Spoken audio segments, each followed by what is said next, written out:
80 million people. It's a big number. It's 1% of the world's population. That's how many people are forcibly displaced right now, fleeing war, famine, and persecution from countries like Syria, South Sudan, and Myanmar. To picture the scope of this crisis, that's the populations of New York, Florida, and California combined, and the largest number of refugees globally since World War II. As their ranks have grown, so has resentment and anger about their presence in the countries where they've settled, putting some leaders on defense. Wir haben gesagt, in einer Ausnahmesituation werden wir helfen, das haben wir getan. We need to be bringing in people from around the world. We need immigration, and yes, part of that is accepting refugees. While others have capitalized on anti-refugee rage for their own political gain at home. You know, the problem is not a European problem. The problem is a German problem. Nobody would like to stay in Hungary.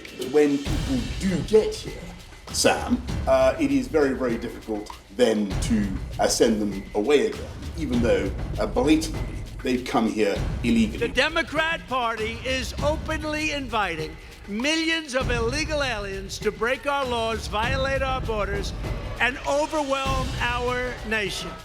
Some may be louder and prouder in their xenophobia, but the United Nations reports a global decrease in refugee resettlements in recent years, a steady drop since a peak in 2016.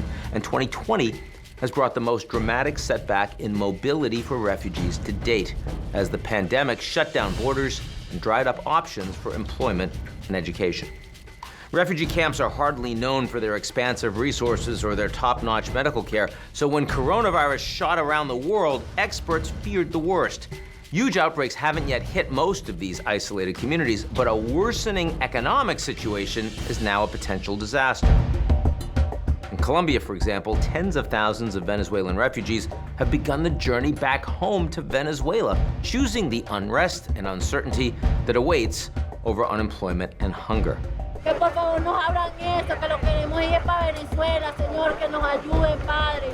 In the United States, President Trump has once again made immigrants a target on the campaign trail, specifically calling out refugees on the stump in Minnesota. Biden will turn Minnesota into a refugee camp, and he said that. Overwhelming public resources, overcrowding schools, and inundating your hospitals.